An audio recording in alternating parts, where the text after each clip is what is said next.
Hello, my name is Karen Drew, and today we are going to talk about the 3 HR topics that have the greatest influence on organizational success.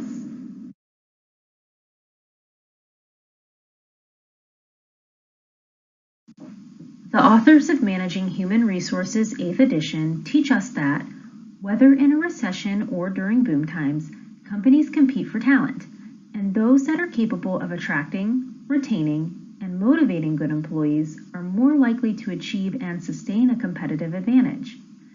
I believe organizations that achieve this the most effectively do so through strategically creating, developing, and implementing programs, policies, and processes in the following 3 HR functional areas: staffing and recruitment, employee development, and compensation. In fact, according to a study conducted by the Society for Human Resource Management, over half of the respondents to a 2007 online survey of HR professionals, all whom worked for United States-based organizations at the time, identified staffing, which includes employment and recruitment, as the #1 critical HR functional area for an organization. This was followed by training and development and compensation, specifically employee benefits. Notes from the study released in a 2008 report indicate that HR is most likely to support the organization's business strategy through human capital related areas such as building, developing, and maintaining the workforce. From this perspective, we will explore how staffing and recruitment, employee training and development, and benefits and compensation play an important role in organizational success. This discussion will also reveal just how closely related these topics are to one another, as SHRM Special Expertise Panel member John Lewison states, they are often intertwined.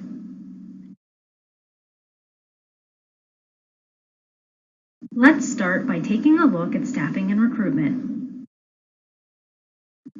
According to the 2008 report released by SHRM, it was noted that staffing and recruitment are among the most critical HR function areas that contribute to their organization's business strategies. According to Managing Human Resources 8th edition, after a firm has determined its staffing needs, it should utilize the hiring process to hire the best employees to fill its openings. This means hiring both the best qualified candidate for the job as well as the best fit for the organization based on its values.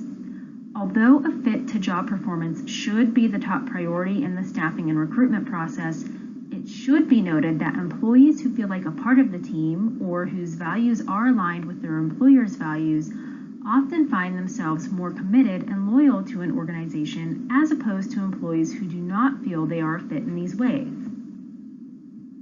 It is also important to keep in mind throughout the hiring process that while attracting top talent is essential to organizational success, so is the retention of this talent, which we will explore in the discussion topics to follow. So let's look at the hiring process.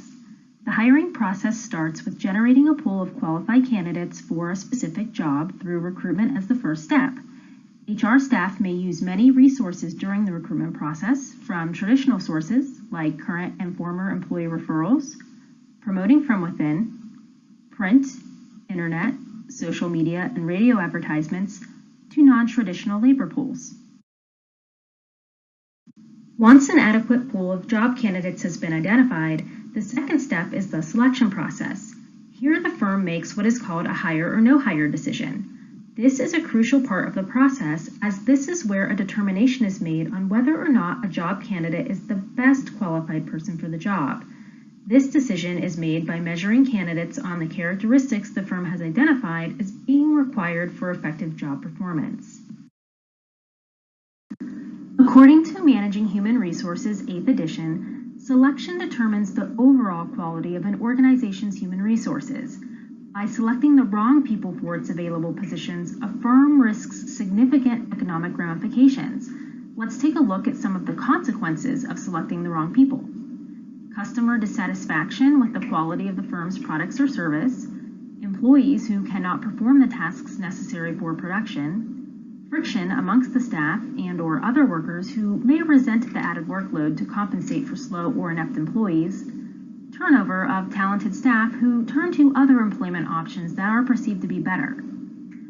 Of the many selection methods and tools available, firms should utilize those that are both reliable, meaning consistent in measurement across both time and judges, and valid to the extent to which the method or tool measures the intended knowledge, skill, or ability, and to which test scores correspond to actual job performance. Some examples of selection methods used in the hiring process are applications, interviews, personality and honesty tests, assessment centers, and background and drug screenings. Now, I am going to sneak in a few words about workforce diversity here.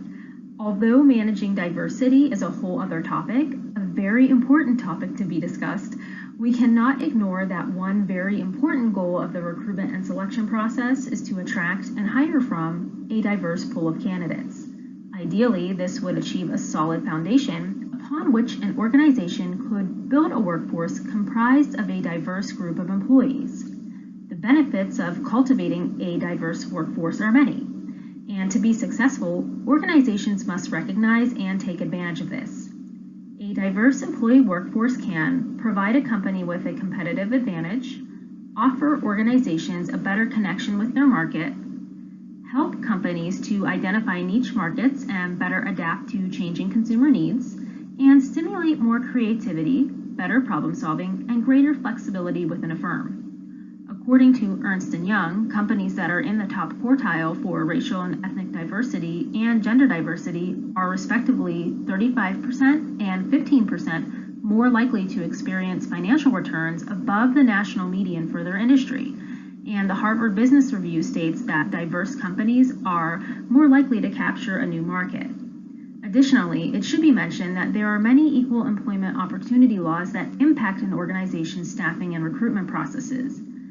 These laws include employee protections against discrimination based on race, color, religion, sex, national origin, age, pregnancy, or disability. The HR team's training and expertise in navigating these important laws and regulations is also crucial to a firm's success. The last step in the hiring process is socialization. The socialization of new employees provides them with an orientation of sorts and acclimates them to the organization and their specific team or unit.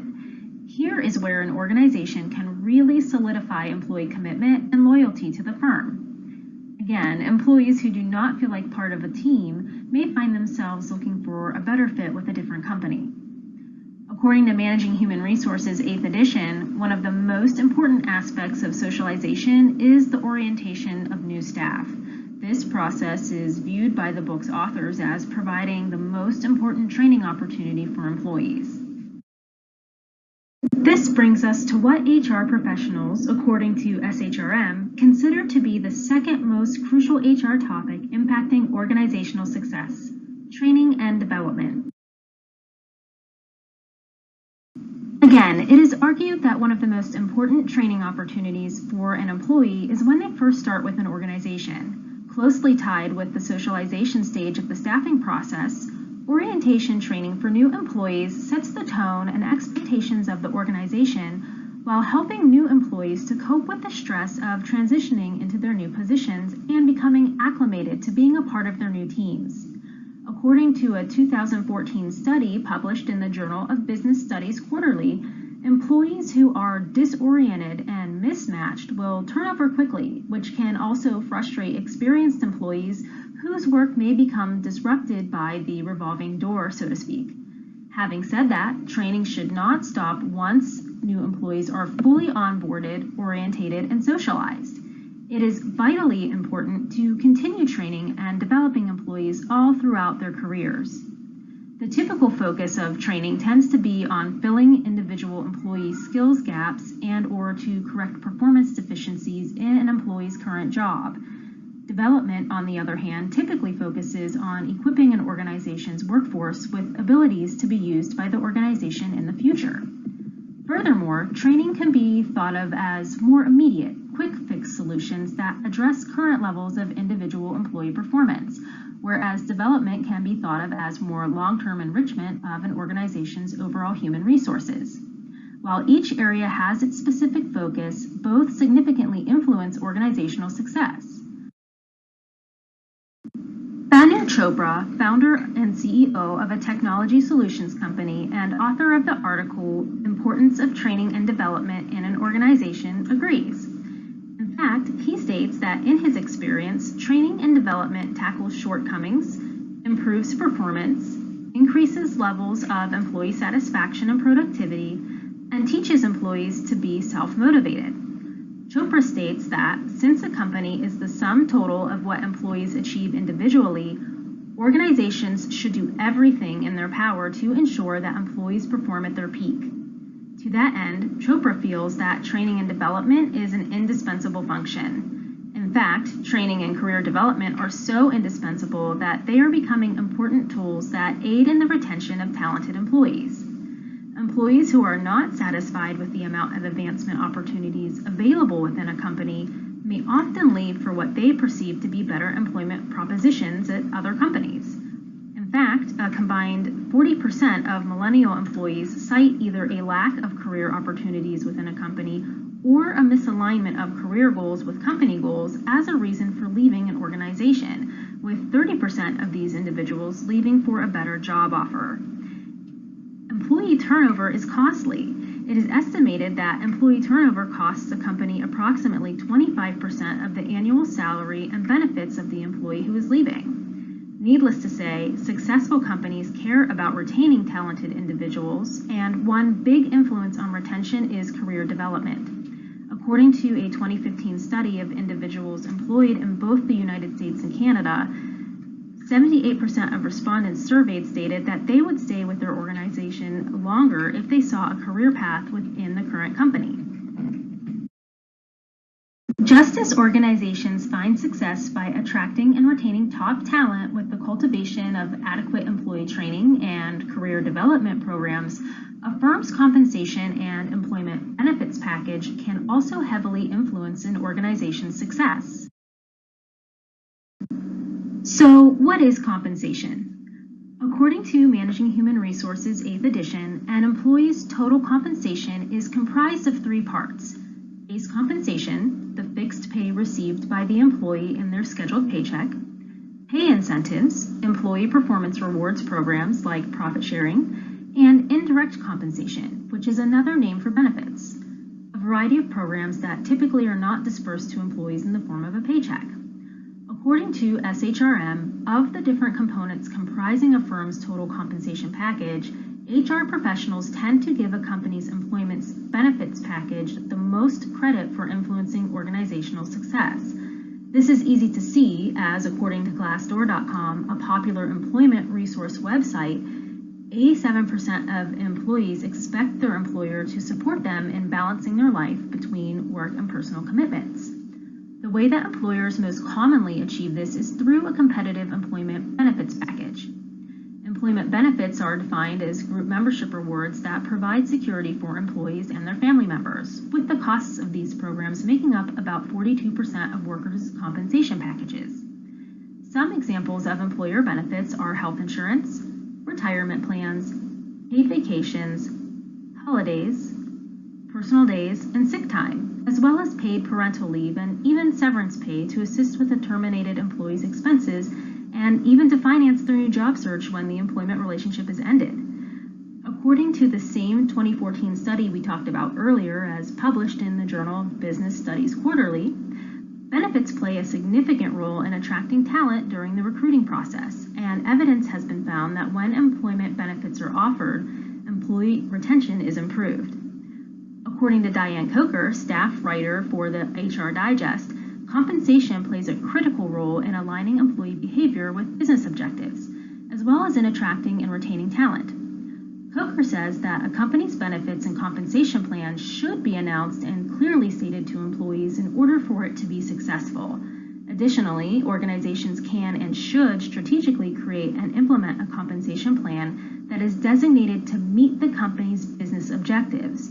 For example, when taking into account its total compensation strategy, organizational objectives, and the characteristics of its workforce, Organizations can design a benefits compensation plan specifically to attract employees in their desired market.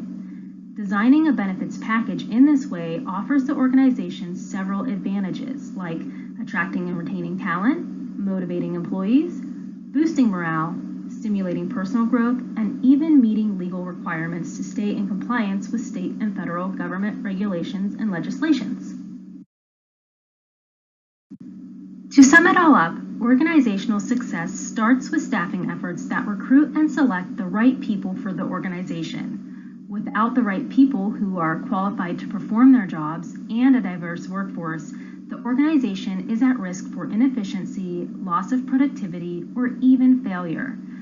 Training can provide a quick fix to improve employee skills and performance in the short run, and career development can equip the workforce with abilities that companies can utilize in the long run, while aiding in retention of talented staff who can see a clear career path within the company.